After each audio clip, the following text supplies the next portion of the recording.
Chest up, shoulders back. Welcome to Revival Fitness, everybody, your home for gains and brains. And today I present to you the last video on deloads you will ever need. So just for clarification before we jump into this, we need to define what a deload really is. Because a lot of times, more novice lifters, they will consider a deload anything whenever they reduce the weight. So they'll be like, oh, I'm plateaued on this lift, I want to drop it by 5 or 10 pounds, so I'm taking a deload. And it's like, no, you're not. You're simply just reducing the weight to ensure that you can get the set and rep range that you want. A legitimate deload is whenever you enter the gym and you feel like you're wasting time. And ultimately, this is why a lot of lifters never will take a legitimate deload in their life. Their ego just won't let them do it. I remember one of the first times I started deloading myself a couple years ago, I couldn't do it the first time I went to the gym. Because you go down to the bench press, you're like, okay, 115 pounds? You can't handle that. Your ego simply is not going to let you lift only 115 pounds. Oh, there's people watching, bro. There's a girl over there, bro. And then what ends up happening is you neglect deloading for however long you neglect it for, and eventually you're going to plateau and kind of bang your head against the wall. And if you could get over that ego attachment to lifting as maximally as you can, you could reap the benefits of doing so. But step one in this process is actually doing so in the first place. So if you're one of these guys who always has to take everything to death struggle failure, bro, 1 rep max every single week, bro, all this other stuff, the deload is a foreign concept to you, but oftentimes guys who do those things need them the most. So a deload is a planned and structured reduction of volume, frequency, and or intensity to give your body additional recovery.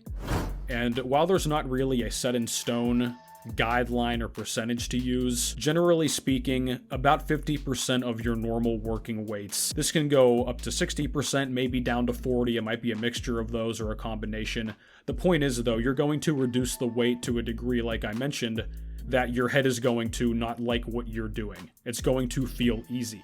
But that is the entire point of the deload. And toward the end of this video, I'm going to give you guys the wild card, so to speak, of deloads that I have done. Other people have done it too.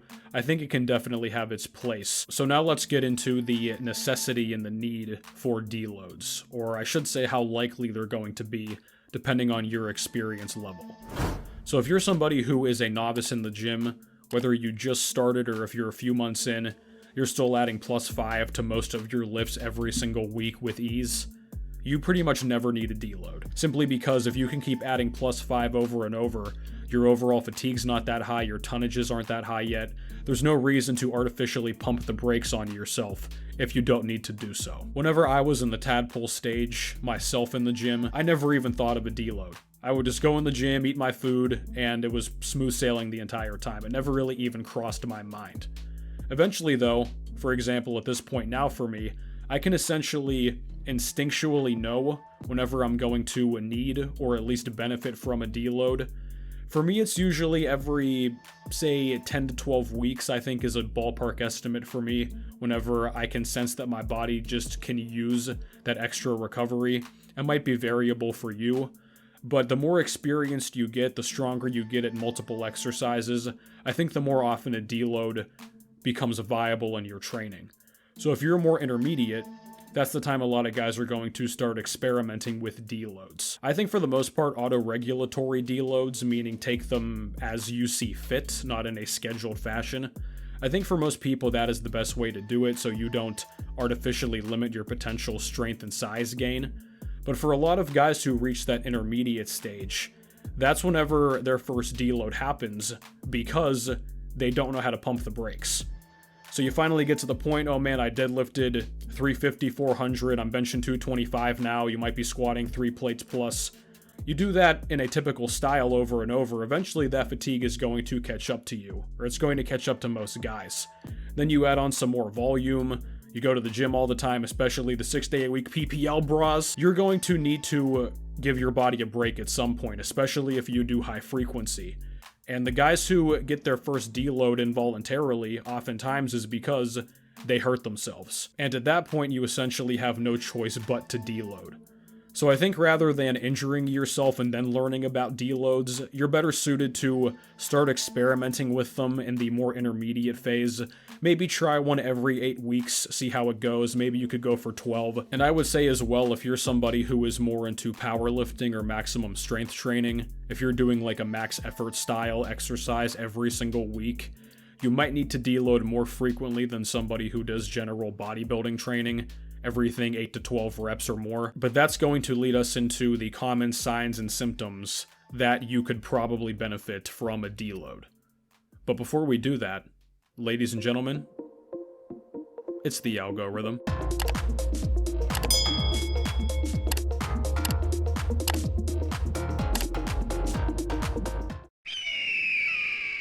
So probably the most common indicator that you're going to need to deload is localized pain and inflammation.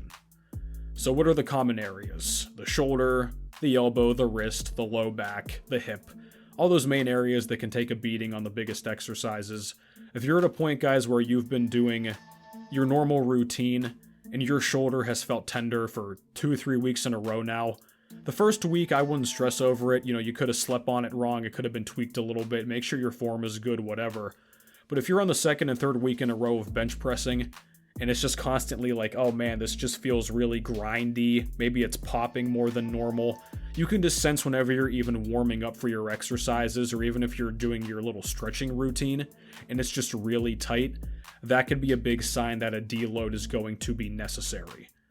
And something else to keep in mind too, in terms of deloading, there's a common misconception that deloads have to be done for the entire body, like an entire deload week. And that is not the case. I used to fall into that prescription myself. Oh, I'm deloading for the bench, so I have to deload for everything else. You can deload for the bench press, or for even your entire upper body for the week. But if your squats are still going up, if your leg press is fine, if your split squats are fine, you can still continue on as normal with the lower body training, or vice versa. You could also do something like a deload for a single movement. So maybe your deadlifts are just really exhausting you, you're very fatigued, they're just mentally taxing for you after weeks of doing them. Just take a deload on the deadlifts and do everything else as normal. And then the biggest other thing is going to be repeated plateaus. And assuming that your nutrition is on point, your recovery is on point, if you're in a cutting phase, plateaus are more likely to happen just based on the fact that your energy is lower than normal. But assuming everything is going relatively well, if you're plateauing on an exercise, the main reason, really the biggest reason, is going to be because your muscles just are over fatigued. So that's why the deload is implemented in the first place, to give them that extra break to come back stronger later. And something else that freaks guys out too about the deload, you'll come back the next week and you're a little bit weaker. Maybe you get 1 or 2 less reps than you were prescribed previously before the deload, and that tends to spook guys. They're like, dude, I took a deload and I came back and I was weaker. It's like, that's not the end of the world, bro. Okay, you took 1 light week, you might have a rocky start coming back for the following week. A deload is all about taking 1 step backward to take 2 steps forward. And keep in mind also the psychological need to deload. Maybe your lifts aren't even plateaued that badly. Maybe you're just tired in general. If you have a lot of stuff going on in your personal life, at work, with the family, whatever the case might be, you guys know how it is. There's sometimes if you go really hard at the gym 2-3 months in a row, before you even eat your breakfast or anything, you just have that thought like, I have to go squat today. And just the thought of it is like harrowing, like, oh my god, like you can essentially feel the pain before you even put on your gym clothes. That's a real thing, man. I believe this firmly. If you're somebody who has got to the point of mental exhaustion with the gym, if you get to a week and you're like, I don't even want to go to the gym, even though most weeks you're itching to go, it's like the best part of your day, don't be afraid to take a deload. Simply giving yourself a mental break, so to speak, can pay dividends down the line, because you're going to be more focused when you lift, less likely to get injured, things of that nature. And that's going to tie into the wild card I spoke about earlier, the week off. You don't as much as step foot in the gym, you don't do resistance band exercises at home, you don't do calisthenics at home, you don't even do some curls in the mirror. I think the week off can be beneficial for mental purposes as well as physical purposes. Now, you're going to commonly hear people say that you should never skip a week of training, but ultimately, is losing 1 week of resistance training going to have a huge impact, negatively speaking? I don't think so. I've experimented with both in my training. I've done entire weeks off not touching any weights, and I've done weeks of the typical deload protocols. I cannot say confidently that one is better than the other. In fact, there's been times whenever I took a week off from the gym and came back and was stronger than whenever I did a traditional deload and then returned as well. I would say, generally speaking, if you can get to the gym, even if it's a total mindless deload you're barely trying, I do think that's something to strive for. But if you're at the point where you're so mentally and physically exhausted that you just want to not touch the gym for a week, I think that's totally fine. And oftentimes too, if you're somebody who travels a lot for work, if there's family events, whatever the case might be, if you get sick, sometimes life is going to throw the week off deload at you anyway, so keep that in mind too. And now lastly, we're going to talk about the ways in which you can reduce your chances of overuse and inflammation. So I preach all the time, guys, doing the basic compound exercises. Those are going to be the main barbell lifts, of course. But if you're relying on the main compound barbell lifts for most or all of your volume, you're more than likely going to have to deload more often than somebody who varies up their exercise selection. The entire minimalist philosophy that can work very well for beginners, I think it's going to work against you the more experience that you get. So how are some ways you can vary up your training? Well, the first way is going to be specialty bars. You can use things like the SSB, Swiss bars, football bars, the trap bar, the cambered bar. You can throw in more dumbbell variations. Those give more freedom for the wrist and the elbows to move as well. And the overall weight is going to be less compared to barbells for usually the same level of stimulus to the muscles. The same can be said for machines and cables. Essentially, there's no axial loading. And on the topic of machines too and cables, you can also look at different bars and grips. So for example, if you've been doing pull-ups and your shoulders are getting a bit irritated, look into a lat pull down with a neutral grip or a mag grip. And the last thing to think about here when it comes to variation, mainly for the upper body, is going to be calisthenics.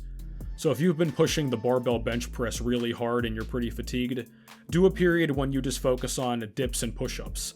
Even with body weight alone, you can just do a lot of reps. That's another way to vary things up too, increase the reps, change up the set and rep ranges a little bit.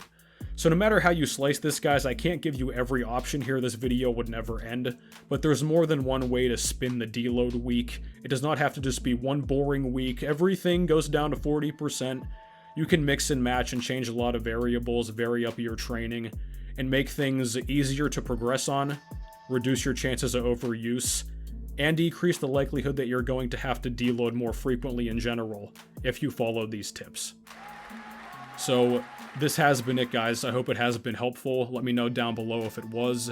Thank you very much for watching. Big shout out, as always, to the Patreon supporters and the channel members. Hit me up down below if you would like to get your own training program in order. And I will catch you guys next time.